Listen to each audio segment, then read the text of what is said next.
Wedding season is upon us, and there's no need to live in fear of tight dresses. With Honey Love, you can feel your best even when you're wearing less. They use targeted compression to enhance your curves instead of squeezing them. You'll feel hugged, not suffocated. Whether you are the bride, a guest, or looking for extra confidence in an everyday fit, Honey Love is your go to for all things shapewear. Plus, they're the only shapewear that won't ever roll down, no matter how much you move on the dance floor. Treat yourself to the best bras and shapewear on the market and save 20% off at honeylove.com/ratchet. Use our exclusive link to get 20% off. honeylove.com/ratchet. After you purchase, they'll ask where you heard about them. Please support our show and tell them we sent you. Say yes to every adventure with Honey Love. Today's episode is brought to you by Angie. Angie has made it easier than ever to connect with skilled professionals to get all your jobs and projects done well. Let me tell you, there's the version of it where you try to do something at home, and then there's a version of it where you have someone help you, you watch them do it the right way, and you go, thank God I didn't try to do that myself.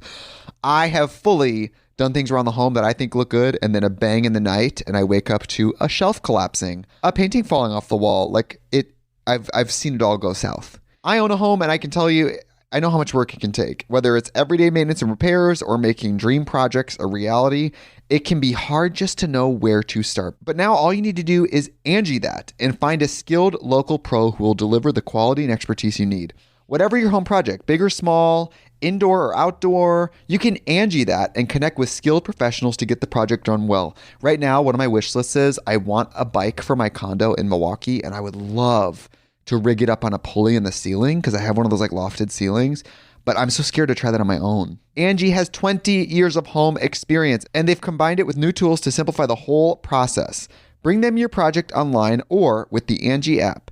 Answer a few questions and Angie can handle the rest from start to finish, or help you compare quotes from multiple pros and connect instantly, which means you can take care of any home project in just a few taps. Because when it comes to getting the most out of your home, you can do this when you Angie that. Download the free Angie mobile app today or visit Angie.com. That's ANGI.com. Going online without ExpressVPN is like leaving your laptop unattended at the coffee shop while you run to the bathroom. Most of the time, you'll probably be fine. But what if one day you come out the bathroom and your laptop is gone? Every time you connect to an unencrypted network in cafes, hotels, airports, etc., your online data is not secure. Any hacker on the same network can gain access and steal your personal data, passwords, bank logins, credit card details, stuff like that. And it doesn't take much technical knowledge to hack someone. Just some cheap hardware is needed, and a smart 12-year-old could do it. Secure your online data today by visiting expressvpn.com/ratchet. That's expressvpn.com/ratchet. And you can get an extra 3 months free. expressvpn.com/ratchet. Ladies and gentlemen, boys and girls, and those who don't identify as either, you are listening to Ratchet and Respectable. Oh my gosh. I am the most well-rested and relaxed I have been in weeks. I didn't do anything at all for Labor Day because I completely forgot that it was Labor Day. I was supposed to be in South Africa. Like my flight was supposed to leave August 29th or something, but now I pushed it to the middle of September. So I hadn't made plans for Labor Day because I was supposed to be leaving. And then I switched my flight and then just completely forgot that it was Labor Day. At some point on Friday, when I'm scrolling through my Instagram and all my friends are on flights, and I was like, yo, the city just cleared out. Everyone's on an island somewhere. Like, why am I not on an island? Because everyone went away for Labor Day. So I hung out here. There were still enough folks in the city. Like, I had some brunches and lunches, and it was cool. But mostly I just took care of random errands and tasks that I've been putting off for a while. And I got really, really good rest, which was much needed. So yeah, it was cool. I started listening to Shaunie O'Neal's book. Did I tell you about the time that I found out that I've been subscribing to Audible and had like all these Audible credits? So I went and bought like a bunch of books. One of them was Shaunie O'Neal's book. I think it had just come out and people were talking about it. And folks said it was good and that it wasn't all about Shaq and that she had like a really interesting story. So I started listening to it. I'm still just on, I don't know, chapter 2 maybe, if that. It's only a 5-hour listen. I think maybe I did like, I don't know, 30 minutes, 35 minutes or so. My goal is to do the whole listen this week while I'm working out. But so far, she's not here to spill all the tea about her marriage to Shaquille O'Neal. She also does point out that she is happily remarried to somebody else. And so she doesn't have a big focus on her ex husband, who she also parents. I think they have 4 children together. So there's not animosity there. She did say that she would share some things as necessary just to, complete the telling of her life story. She also repeatedly says how private she is. Oddly enough, I get it. Even though she's the producer, the executive producer of Basketball Wives, and she's been on reality TV off and on for several years.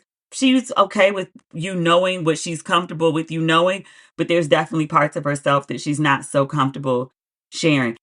I don't get the sense that this is done under duress, but I do think she wants to set the record straight. Or she it much says it that she wants to set the record straight about herself because so many people have so many misconceptions about her and she just wants the truth told. Oh, she did say this, and this blew my mind. I have no idea how much Shaq made while they were married, but it was, he was a huge basketball player. He was a superstar, tons and tons and tons of money. She left Shaq and moved in, her and the 4 kids, with her parents. The parents had their own room. Maybe she has 5 kids with Shaq because she said something like 3 to a bed. So she and the 2 girls were sleeping in a bed. And then there were 3 people sleeping in another bedroom. She said when she left Shaq, she didn't take any money. She said she got child support to take care of the kids. And I think she got a car, but she was like the houses, all the money, all of that other stuff. And she was like, I didn't want it. She was like, I very much wanted to be a self-made woman. I didn't marry him for his money and I didn't leave him to take his money. And I was like, girl, girl, girl. I mean, it's all worked out for you. You figured some things out. And she said she had no extra connections when it came to like, going into TV and getting the reality show, any of that. But I was like, girl, like I understand like the principle of wanting to be like Independent. Like I get it. But I was like, but you left with no alimony, sis? On the GP of it all? Girl. I'm going to read the book and see what else she got to say about it. But I was like, I'd have to be a hypocrite. I'm going to leave with something. I mean, she got child support in a car. But I was like, no, some ends and dividends, USD dollars and dineros. Like, and even without reading the book, just the stuff that's been in the press all these years that she went through while married to him, a check would have had to been run. But she said she didn't take nothing. So, girl, I guess. I'll let you know how the story progresses as I keep going along. We have an interesting lineup this week. There's lots to talk about. Rihanna, in our good black news. She is the new face of Dior perfume, which we've known for a while. It was announced a while back that she was going to replace Charlize Theron. But the first commercial just came out yesterday. It's Rihanna dripping in gold, gold goddess, looking beautiful as she walks through the mirror room, the chandelier room at the Palace of Versailles. It's a very decadent commercial. It's a very good budget, well spent. It's only a minute, but to shoot at Versailles, especially inside Versailles, especially in the mirror room, that's more than cute coin. It was worth it. I'm still not going to buy the perfume. I'm allergic to perfume. I don't even wear perfume. I smell like black girl hair products. That's my scent. So congratulations to Rihanna on that. I wonder how much they paid her. I couldn't find anything that said how much her contract was. Nor should I. It's not my business. But I just wanted to know. How much does Rihanna charge to be a spokesperson? I'm curious. We ain't never getting a new album. I watched the commercial with the sound off at first just to take in the visuals. And then I was like, wait, I wonder if like Rihanna released new music to go along with the commercial. I was all excited that the commercial is set to an old Rihanna song. So she getting checked from being a spokesperson and then also from the royalties from her music. Good job. Good job. Her business manager, genius. Is there any more in good black news? Not that I have on my list. There could be other things. I don't know if I mentioned this previously. Tyrese on Club Shay Shay. I've been seeing the clips circulating. I've watched some of them. You know Tyrese is not my favorite person. He's not. I'm not going to drag it because I feel like we dragged him recently because of the fake beard when he was singing the national anthem. Like, who does that? But he showed up on Shannon Sharp dressed like, what did somebody say? Like his magic carpet was about to fly away. This interview is very popular for Shannon Sharp. It's not going to do Katt Williams numbers, but it's doing significant numbers. I checked Shannon Sharpe's YouTube earlier today just to see what the numbers are looking like. So in 6 days, 2.8 million people have watched this Tyrese interview on Shannon Sharpe. So to put this in perspective, right? LL went on Shannon Sharpe a month ago. And in that last month, it's only 1.7, quote unquote, only 1.7 million views. So even Megan Good from a month ago, and I felt like that was a popular interview, 2.8 million views. Megan Thee Stallion, 2 months ago, 2.7 million. Tyrese is doing those numbers in 6 days. I will never know all of what he's talking about. I can't. Not even for the sake of this podcast. I can't. I watched Lee Daniels' The Deliverance. That was enough. I can't do that to myself. I cannot watch Tyrese for 2.5 hours. I can't. I saw one clip where he was making dark skin jokes. Maybe it's okay that he makes dark skin jokes because he's a dark skinned man. I found it all distasteful. I did. And maybe if somebody else said it that I would laugh because it's Tyrese. Like, I just think everything he does is awful. And then like some other clip I saw, he was talking about marriage. True wealth is marriage, which I think a happy marriage, a healthy marriage could be defined as true wealth. But people just, it's like, it's the same thing people do with like the 2-parent household thing. I'm like, yeah, like when you have 2 great parents or just good parents, invested parents, involved parents, like, yes, that is probably best. With just this idea that like, oh, you had 2 parents. So like, that's like the solve for everything. And I was like, what if they were like 2 really shitty parents? Or what if there was one shitty parent? What if both your parents are miserable, but they like stayed together forever? Like, does it still count? Like, people just like throw this whole thing. It's like, oh, it's 2 parents. Or like, oh, well, they were married. They were married forever and a day. So like, that's the best way. Is it?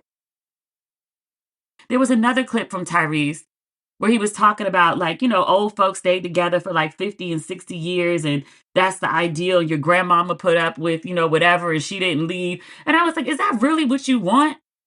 Just for women to put up with whatever and just stay and stay and stay. I mean, yes, this is what men want for themselves. But I'm like, when you place that on your daughter, like, is that what you want for your daughter? Like to be married to someone, her husband just does whatever. And so she just endures and sucks it up for literally her entire life. Like, is that how you think your daughter should spend her life? I mean, women who are not related to you, it's clear men give no shits. But like for your actual daughters, is that what you want for your daughters?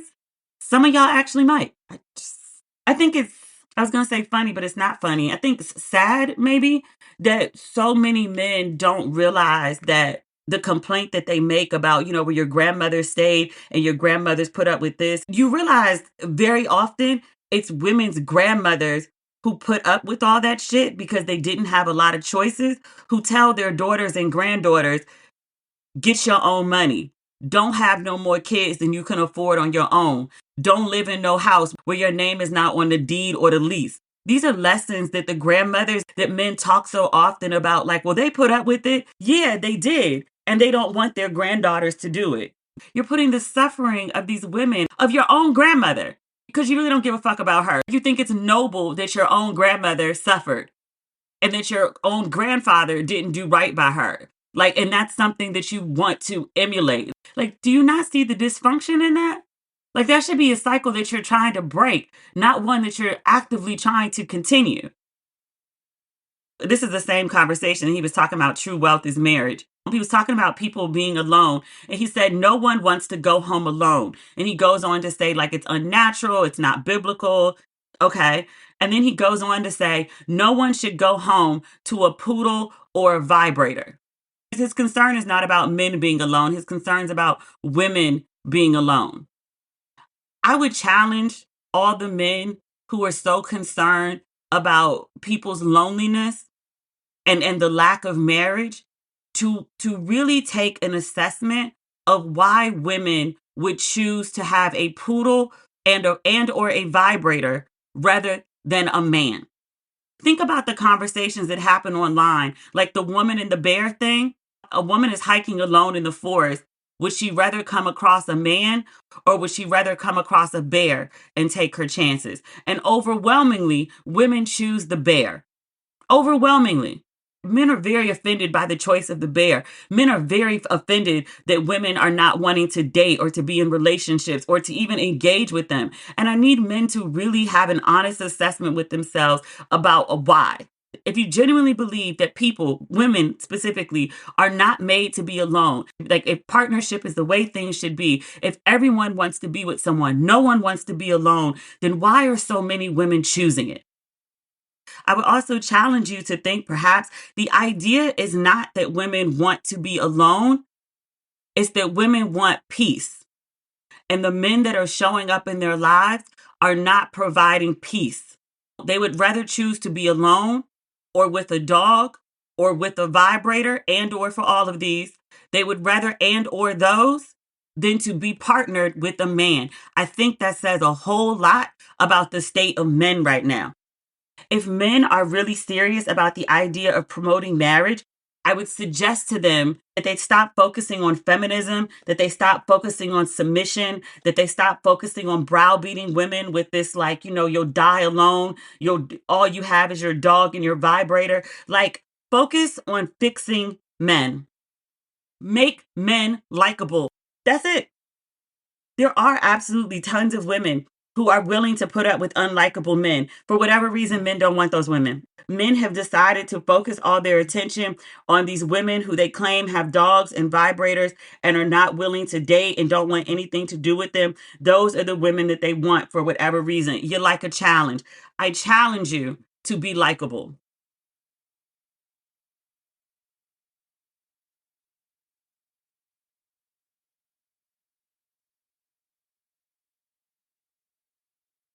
Wedding season is upon us, and there's no need to live in fear of tight dresses. With Honeylove, you can feel your best even when you're wearing less. They use targeted compression to enhance your curves instead of squeezing them. You'll feel hugged, not suffocated. Whether you are the bride, a guest, or looking for extra confidence and an everyday fit, Honeylove is your go to for all things shapewear. Plus, they're the only shapewear that won't ever roll down, no matter how much you move on the dance floor. Honeylove Shapewear features lingerie inspired design details that you'll want to show off and is made with breathable fabric that keeps you nice and cool. My favorite is the Superpower short that smooths, shapes, and lifts, giving you a flawless silhouette under any outfit. Treat yourself to the best bras and shapewear on the market and save 20% off at honeylove.com/ratchet. Use our exclusive link to get 20% off. honeylove.com/ratchet. After you purchase, they'll ask where you heard about them. Please support our show and tell them we sent you. Say yes to every adventure with Honeylove. Going online without ExpressVPN is like leaving your laptop unattended at the coffee shop while you run to the bathroom. Most of the time, you'll probably be fine. But what if one day you come out the bathroom and your laptop is gone? Every time you connect to an unencrypted network in cafes, hotels, airports, etc., your online data is not secure. Any hacker on the same network can gain access and steal your personal data, passwords, bank logins, credit card details, stuff like that. And it doesn't take much technical knowledge to hack someone. Just some cheap hardware is needed, and a smart 12-year-old could do it. Your data is very valuable. Hackers can make up to $1,000 selling personal info on the dark web. ExpressVPN stops hackers from stealing your data by creating a secure encrypted tunnel between your device and the internet. I use ExpressVPN because it's super secure. It would take a hacker with a supercomputer over 1 billion years just to get past ExpressVPN's encryption. And even better, it's easy to use. You just fire up the app and click one button to get protected. ExpressVPN works on all devices, phones, laptops, tablets, and more, so you can stay secure on the go. Secure your online data today by visiting expressvpn.com/ratchet. That's expressvpn.com/ratchet. And you can get an extra 3 months free. expressvpn.com/ratchet.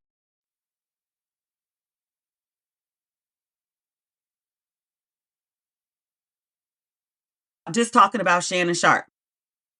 The beginning of the year, Katt Williams goes on Shannon Sharp and just releases the chopper, sprays everybody. One of the people who gets sprayed is Steve Harvey. I haven't gone back to watch the Katt Williams interview in a really long time. I remember he talked about Steve Harvey being one of the people in Hollywood who sold their soul to go get a light-skinned wife with a funny-looking face. I don't think Marjorie has a funny-looking face. I love me some Marjorie Harvey.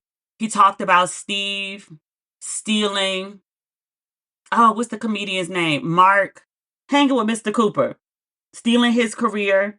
Katt Williams talked about Steve Harvey stealing Katt Williams' narrative. He was like, Steve Harvey was never homeless, like he made that shit up. He talked about Steve Harvey being jealous of Bernie Mac. He talked about Steve Harvey lying about not wanting a big film career. He went in on Steve Harvey. He talked about everybody, but he really did go in on Steve Harvey. There's a seemingly special disdain that he had there.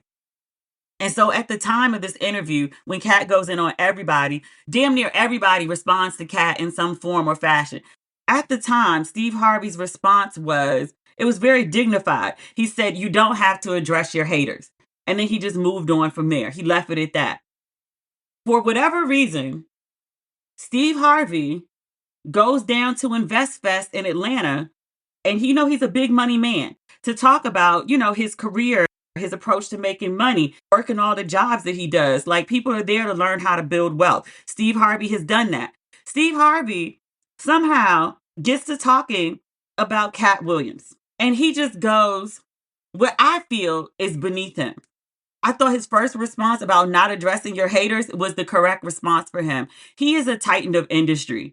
Katt Williams, and I fucked with Katt Williams. I really do like Katt Williams. They're not in the same stratosphere. They're not in the same place. Is Katt Williams successful? Yes. Is he Steve Harvey's lane of success? No. Steve Harvey is the leader in his lane. There was no need for him to actually address Katt Williams, not at the time, and especially not now, because nobody was thinking about it. And now you are bringing it back up, and now we're talking about Katt Williams all over again, and now your name is drawn into some mud that it doesn't need to be in. Mr. Harvey. Apparently he's felt a way about this Katt Williams interview all this time, and that's fair. He does say in his response, like, I'm human, like I have human emotions. I'm not mad at that, but I'm kind of disappointed that he let his emotions get the best of him. So he goes on to say, you'll never have a hater doing better than you. Always know that. He should have left it there. He continued. He said, don't get off the wall to address some pitty-itty ass boy who ain't got shit going for himself. Now you done stopped your climb up the wall so you can come down here and talk to this little punk ass. Don't do that, man. He says this as he's doing what he's advising people not to do. Mr. Harvey, you're better than this. He continues, still. I'm reading this on the Jasmine brand, by the way. She writes, Harvey went on to make it clear that there's a part of him that desires to stoop down to the level of his adversaries, noting that, quote, still can fight, and, quote, still got hands. Sir, stop this shit. You ain't got no business talking about fighting. Stop this shit now. He continues to continue. He says, I'm slow, but if you get up real close, I can still knock your monkey ass out. I'd knock your short ass out. I'll shoot your perm straight out your head. Steve. This is beneath you, friend. This is beneath you. You're a grown-ass man living in mansions. Got a beautiful wife, beautiful children, a good relationship with God. Your finances are in order. You got several projects, several shows. The world is still your oyster. Why are you on stage talking like a nigga? Why? You had a moment. You had a few of those this year because something happened at what was the awards? I can't remember what awards it was. It was in LA because a bunch of people sitting in the audience hit me up right after it happened and was like, girl, Steve done lost it on stage defending Marjorie. Y'all have had a time this year. I need him to work these things out with a therapist and not on a stage and not in front of microphones. Him and Marge have been pretty quiet this year because sometimes they do a bunch on socials. There's nothing wrong with quiet. There's nothing wrong with sitting the fuck down and sorting yourself out. There's nothing wrong with just collecting your check and going home. We know who Steve Harvey is. If he don't post another thing, if he don't host another show, if he don't do another interview, if he don't do another talk on anybody's stage, we know who the fuck Steve Harvey is. All his bills will be paid and all his grandchildren's bills will be paid. He'll be fine. Even when they split up the money with all them kids, everybody gonna be paid for this lifetime and the grandkids gonna be good too. I don't like to see him acting out like this because it's getting out of his character. Or at least the persona that he's presented that's made him so much money. I don't like to see him like this. He's agitated. I get it. I do it. And watching him do it, I was like, is this how crazy I look? You take that message too. When you are agitated by the dumb shit that people do, specifically people who are beneath you, and you lash out like this in public, you look as crazy as Steve does right now. I hope Steve learned something from this moment, and I hope that we do as well. Next topic. Are you interested in the struggles our children face in the classroom? Teach the Babies with Dr. David Johns has lively conversations about the development and protection of our most precious resource, our babies. In each episode, my good friend Dr. David Johns talks to incredible educators and leaders as they grapple with questions about the future of education and its impact on our own children. Congratulations, David, on the new season of your podcast. It launched today. I haven't had a chance to listen to the current episode because I've been working on this one, but David sent me a text earlier. He said I inspired this one, so I can't wait to check it out. This is a can't-miss deep dive into one of the most important issues facing our country, teaching our babies. Like, subscribe, share, and most importantly, listen as he and his guests explore these questions with you. Find it wherever you listen to podcasts. Congratulations, David. Today's episode is brought to you by Angie. Angie has made it easier than ever to connect with skilled professionals to get all your jobs and projects done well. Let me tell you, there's the version of it where you try to do something at home, and then there's a version of it where you have someone help you, you watch them do it the right way, and you go, thank God I didn't try to do that myself. I have fully done things around the home that I think look good, and then a bang in the night, and I wake up to a shelf collapsing, a painting falling off the wall. I've seen it all go south. I own a home, and I can tell you, I know how much work it can take. Whether it's everyday maintenance and repairs or making dream projects a reality, it can be hard just to know where to start. But now all you need to do is Angie that and find a skilled local pro who will deliver the quality and expertise you need. Whatever your home project, big or small, indoor or outdoor, you can Angie that and connect with skilled professionals to get the project done well. Right now, one of my wish lists is I want a bike for my condo in Milwaukee, and I would love to rig it up on a pulley in the ceiling because I have one of those like lofted ceilings, but I'm so scared to try that on my own. Angie has 20 years of home experience, and they've combined it with new tools to simplify the whole process. Bring them your project online or with the Angie app. Answer a few questions and Angie can handle the rest from start to finish, or help you compare quotes from multiple pros and connect instantly, which means you can take care of any home project in just a few taps. Because when it comes to getting the most out of your home, you can do this when you Angie that. Download the free Angie mobile app today or visit Angie.com. That's ANGI.com. Hi, I'm Angie Hicks, co-founder of Angie. And one thing I've learned is that you buy a house, but you make it a home. Because with every fix, update, and renovation, it becomes a little more your own. So you need all your jobs done well. For nearly 30 years, Angie has helped millions of homeowners hire skilled pros for the projects that matter. From plumbing to electrical, roof repair to deck upgrades. So leave it to the pros who will get your jobs done well. Hire high-quality certified pros at Angie.com. Judge Mathis. Judge Mathis has been married to his wife. Let me look up her name. I was on her Instagram the other day. I just want to have a sense of who she is and how she rolls. And Instagram feeds are curated. They're like museum exhibitions. It's the stuff that people want you to know about them, the highlights of their life. Okay. His estranged wife, they're still living in the same house. We'll call her estranged because she did file for divorce. Linda Reese. She and Judge Mathis have been married for 39 years. Judge Mathis, I think I read, is 64, 65, and 64. He is 60 and 4 years of age. His wife is about the same age. Age-wise, they're within a year or two of each other. He has been married to his wife since he was about 25 years old. That puts her somewhere around 23 to 24. These people have been together their whole entire life. They have 3 or 4 children. They're all grown. I think the youngest child I read was like in their 30s. Okay, yes, 4 children for sure. When she met Judge Mathis, they were both in college, I believe. I don't think he'd even gone to law school yet. So she had no idea what the financial trajectory of his life was going to be. She didn't meet him when he was a lawyer already, a judge already, a TV judge, most important, because that's where the good checks start to roll in. A TV judge with a syndicated show or with his own production company. She didn't know any of that was in the future for them. She didn't know that they was going to be rich one day. She loved a man. They was both kids when they got married. She's filed for divorce. I only know this because the judge was at the airport somewhere near the Delta counter when the TMZ and the cameras caught up with him, and they ran up on him and said, "Judge," and started asking him about his divorce. And I was like, I understand they're journalists. I understand that's the job, but niggas got a lot of nerve. Running up on somebody asking them about their divorce? Come on. Come on. For whatever reason, I've watched this interview several times that I still don't understand. The judge stops and does this interview with TMZ and answers their very invasive questions about why his marriage has gone left. They asked the judge, they said, "Judge, there's your wife of 39 years has filed for divorce." They said, "How you feeling?" At first he gave like, the "yeah, I'm okay." And then he was like, "You know what? No, I'm not okay. I'm not okay. Like my wife has filed for divorce." Well, that's understandable that things wouldn't be okay.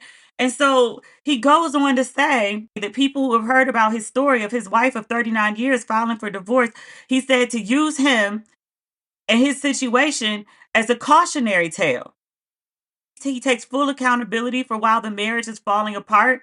He says that his wife has been third on his list of priorities. He specifically says third. And then he goes on to mention 3 things that have come before his wife. So that puts her down at fourth. He says, first and foremost, that he's been serving the community. He says he's been taping the show. And then he says he's been having too much fun with friends. After he's done with that, that's when he makes time for his wife. Then he goes on, he continues, he says, when his show started taping in LA, he committed to staying home more, to spending time with his wife and making her more of a priority. But he says out of his own mouth that he has not been doing that. And he points out that as TMZ is interviewing him, that he is in the airport headed out once again. Judge, what you doing? TMZ asked him, they said the date of separation is filed as July 17th. Have y'all been apart that long? Like, what's happening, Judge? And he says, yeah, July 17th, because I was gone for 3 weeks. Nigga, where you was at? Why wasn't your wife with you? You can afford 2 flights, first class, I'm sure. What were you doing for 3 weeks that you couldn't be at home, that you couldn't see your wife? It wasn't taping the show, because the show tapes in the same city that you and your wife live in. So what's happening? The judge tells TMZ that he and his wife are still living in the same house and that they're maintaining a friendship. Judge, you a judge. You know if you move out of the house, then you're less likely to be the spouse that keeps the house. She got to stay in the house if she want to keep the house. Possession is 9/10 of the law. You a judge. I know that because I got divorced. I said fuck it and just let him have the shit because I wasn't fighting over something we didn't own, even though it was a rent-controlled apartment. I needed to get out. I couldn't stay there another day. That's not the point. The point is, Judge, you know why she's sitting up in that house? She filed for divorce after 39 years. She's sick of you. She don't want to look at you no more. But she want that house, though. That's why she's sitting up in there. He said they're maintaining a friendship. Are they? Maybe they are. Or maybe they're not. I don't know him. I don't know her. I know people. You ain't got enough sense to leave. And she got too much sense to go. Because she want the house. Women always want the house. Shaunie O'Neal, I don't know what the hell she was thinking, but in general, everybody else wants the house. We're maintaining a friendship. Are you, or is she just being cordial? Her not cursing your ass out don't mean that y'all are still friends. Because she filed for divorce on you. She don't want you no more. She know what else is out there. She know ain't shit in the streets. She's choosing whatever else might be, perhaps nothing, over staying with you. That's why you file for divorce. I mean, unless you're cheating, and I'm not saying this about her in any sort of way. Most people who file for divorce, unless you already have somebody else lined up and you're trying to go be with them, which is a long shot. Most people got more sense than that. Most people, when they file for divorce, they're leaving because they want peace, not because they want another person or not because they want to explore other people. They just don't want to be with you no more. They want peace over being with you. Okay. The judge says that he doesn't want to divorce and that he wants his wife back. And he says specifically, quote, "I'm trying to get my wife back. I have to show her that though." To which I said, when, man? Because TMZ done caught up with you on a holiday weekend. All my people are at a beach somewhere. They left. They at the beach. They not married though. You at the airport alone on a holiday weekend, headed out to wherever you headed out to without your wife.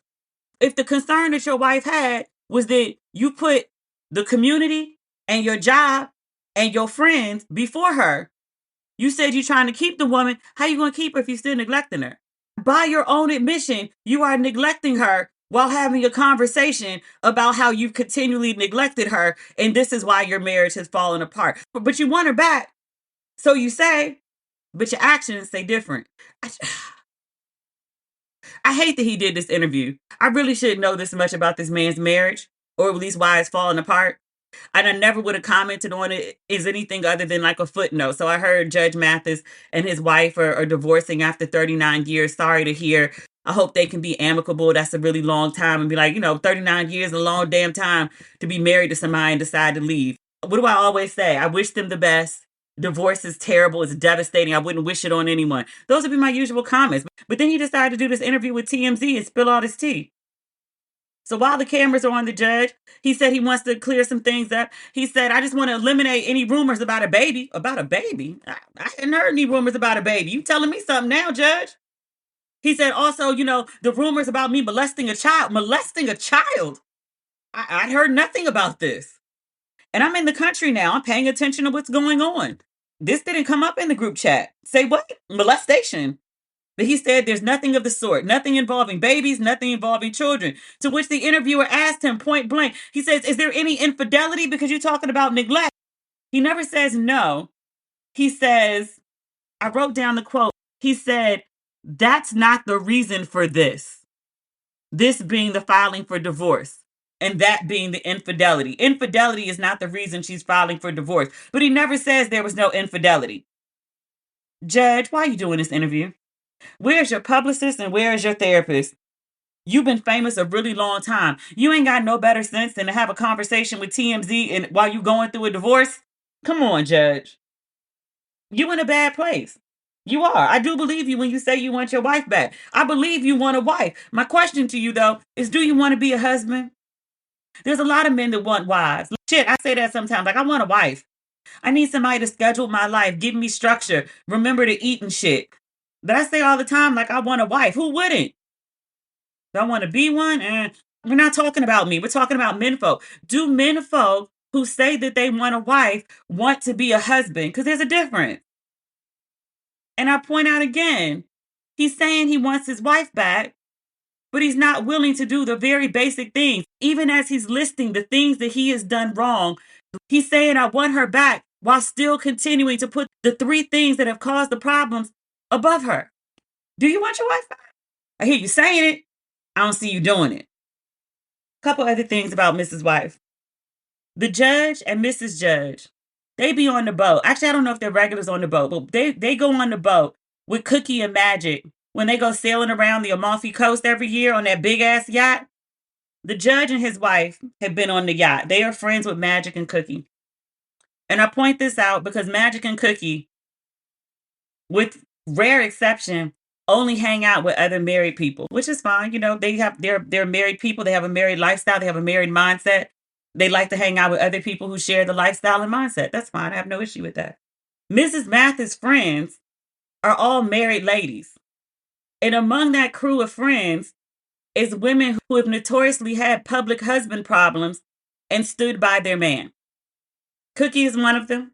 Leela Rashawn is another one. LL Cool J's wife. Sis Loves Purple on Instagram. I cannot remember that lady's name for anything in the world. What is LL Cool J's wife's name? Because she does have a name. Simone Smith. Her husband wrote a whole book about women licking his chocolate starfish, and she's still there. He's billed himself as a ladies' man. She stayed by him through all sorts of shenanigans.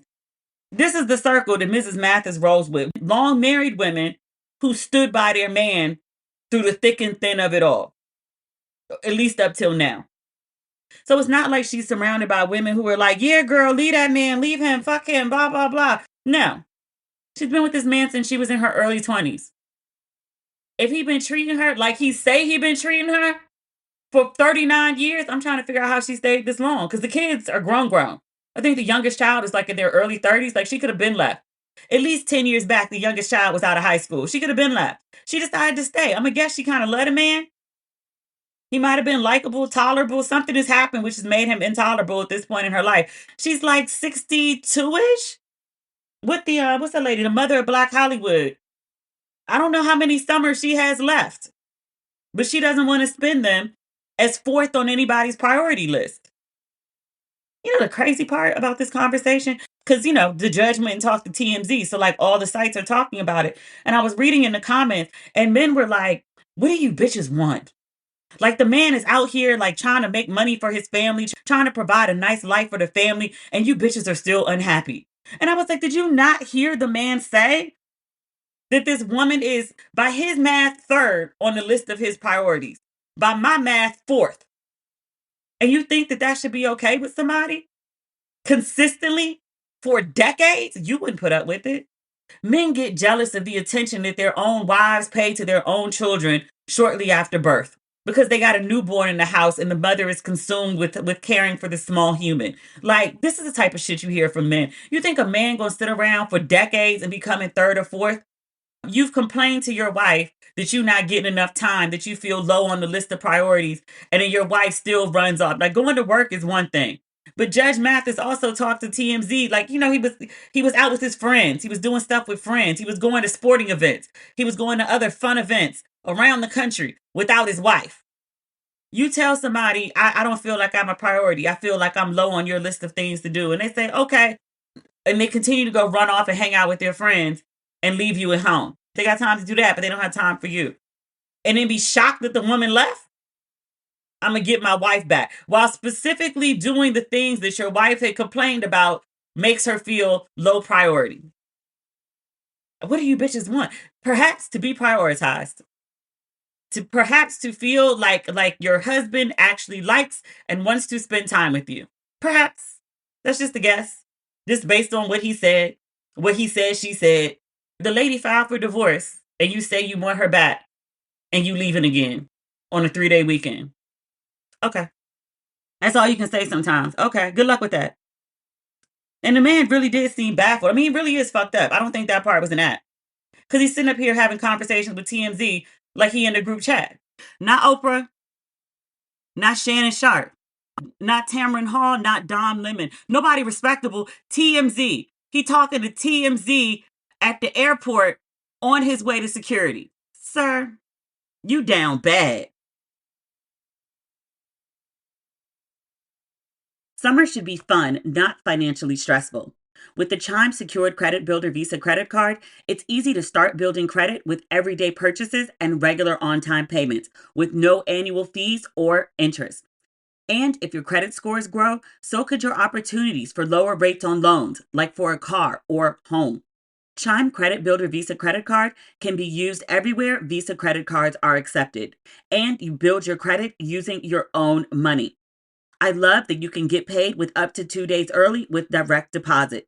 And you have access to more than 60,000 fee-free ATMs, which is more than the top 3 national banks combined. With Chime's secure credit card, you can improve your credit scores all summer long. Get started at chime.com/ratchet. That's chime.com/ratchet. Chime feels like progress. The Chime Credit Builder Visa credit card is issued by the Bancorp Bank North America or Stride Bank North America. Spot Me eligibility requirements and overdraft limits apply. Out-of-network ATM withdrawal and OTC advance fees may apply. Terms and conditions apply. Go to chime.com/disclosures for details.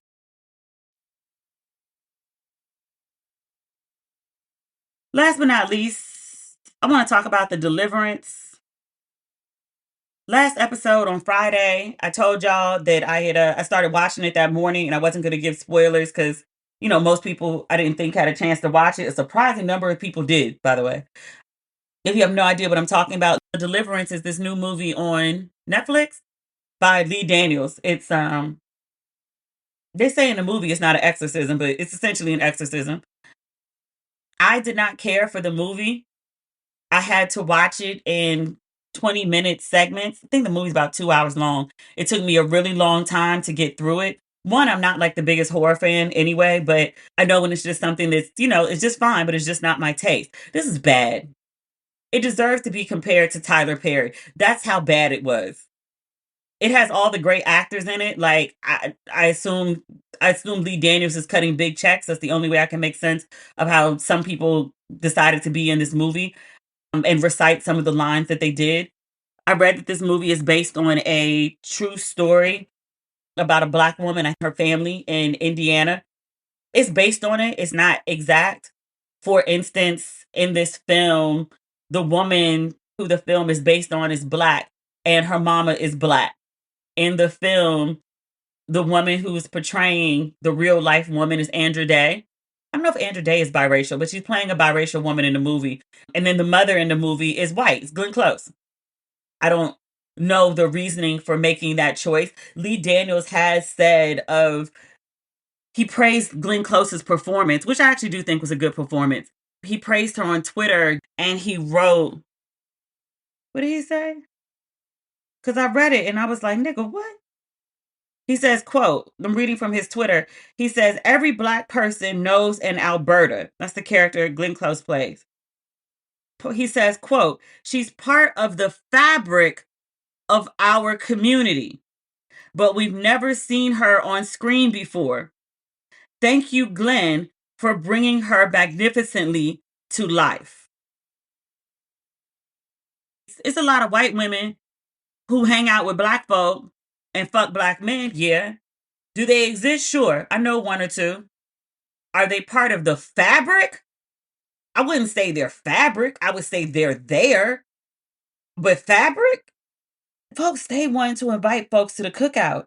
You could just send a plate. You ain't got to invite everybody in. The fabric? Like the down-ass white girl? I mean, she's there.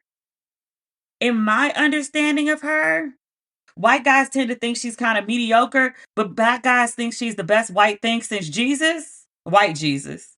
That's just me. You may have a different understanding, but I was like, the fabric. Whatever. I think Glenn Close played a really good part.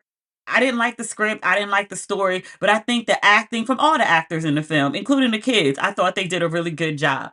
Glenn Close sitting on the floor doing Andra Day sewing because that's how down you are with Black people. It was interesting. I hated, which I think is probably the most popular line from the movie. It's a story about exorcism, even though Lee Daniels says it's not. It is. There's a point in the movie where the demon hops into the baby and it takes the shape of Glenn Close. There's a woman. She's not an elder. What does she call herself? She's not a priest. An apostle. It's Shaunie Ellis who's playing. She is the spiritual person who is going to get this demon out of this child, out of the family home. The demon's inside Glenn Close. She got like fucked up little sharp teeth or whatever because she's a demon. You got to show that she's a demon with the fucked up teeth.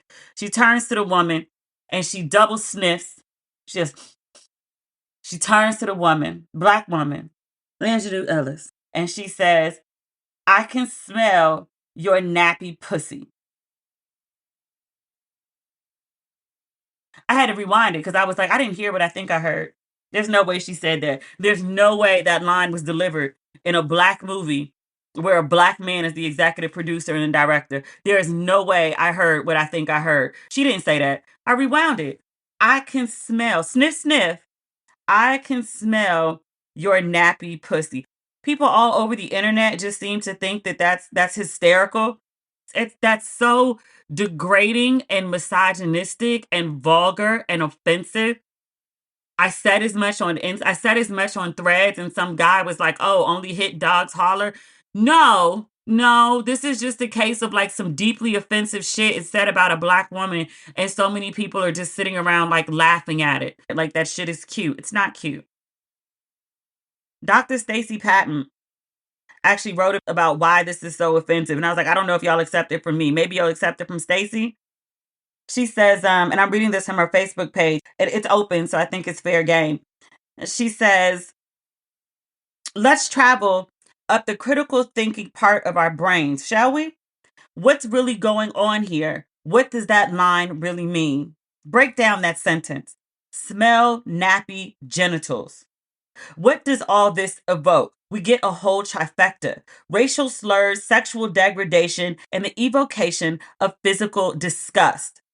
That line is a racial slur, and it is a violent assertion of dominance.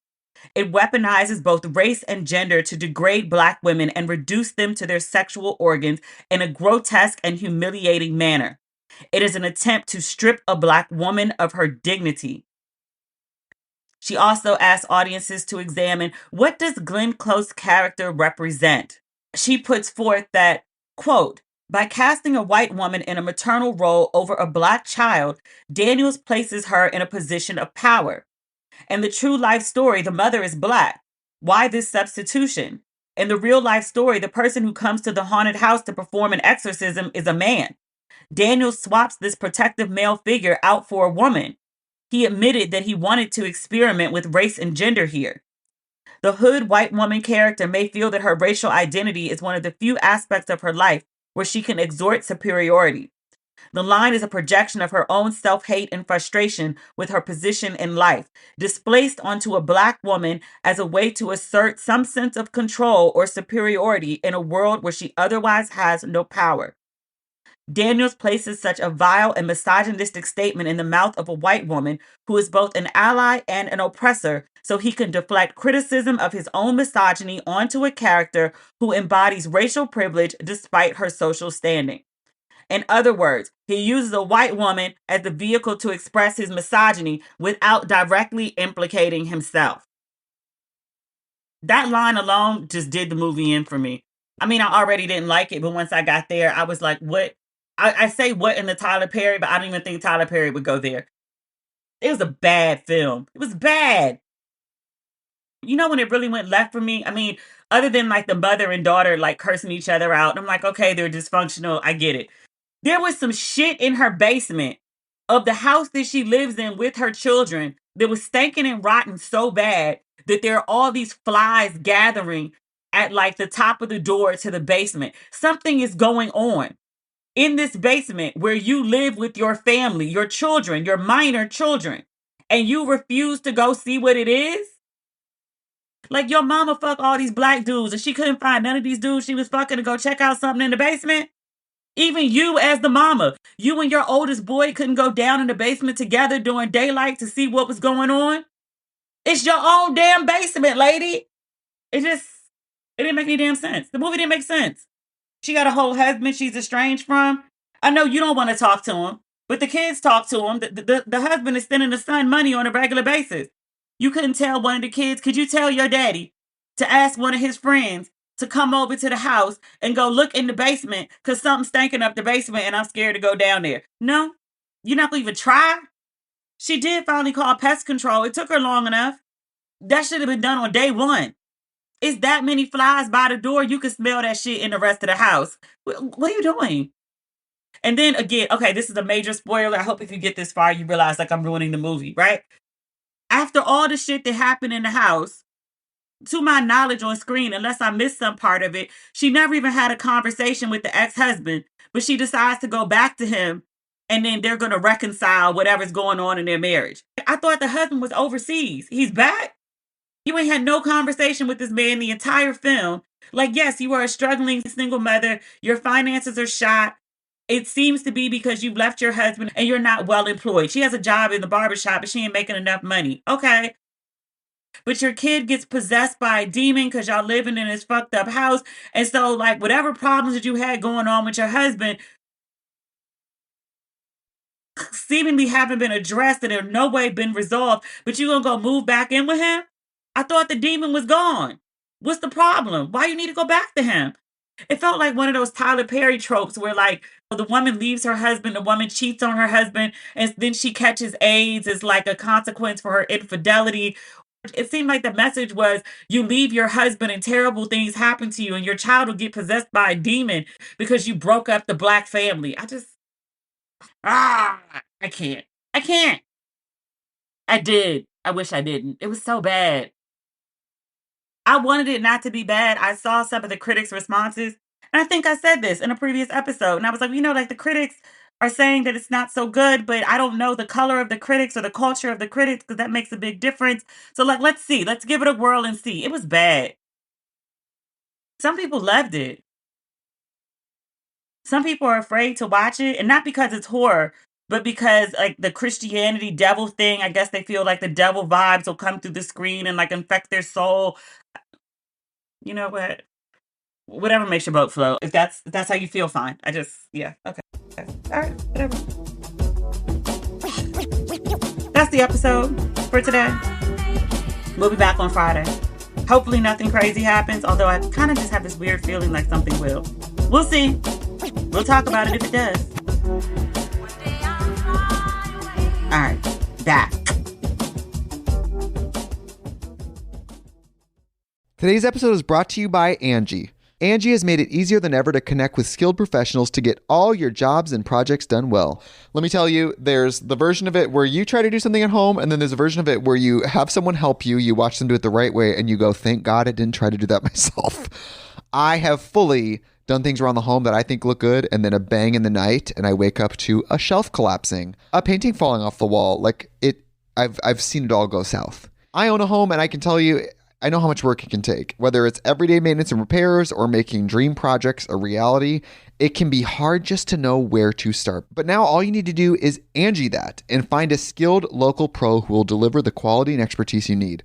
Whatever your home project, big or small, indoor or outdoor, you can Angie that and connect with skilled professionals to get the project done well. Right now, one of my wish lists is I want a bike for my condo in Milwaukee, and I would love to rig it up on a pulley in the ceiling because I have one of those like lofted ceilings, but I'm so scared to try that on my own. Angie has 20 years of home experience, and they've combined it with new tools to simplify the whole process. Bring them your project online or with the Angie app. Answer a few questions and Angie can handle the rest from start to finish, or help you compare quotes from multiple pros and connect instantly, which means you can take care of any home project in just a few taps. Because when it comes to getting the most out of your home, you can do this when you Angie that. Download the free Angie mobile app today or visit Angie.com. That's ANGI.com.